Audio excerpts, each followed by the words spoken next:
сейчас идет сквозь огни.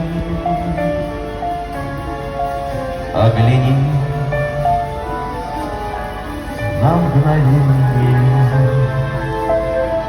просто так рукой взмахни.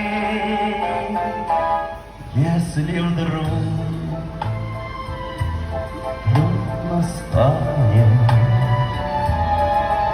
если вспомнишь ты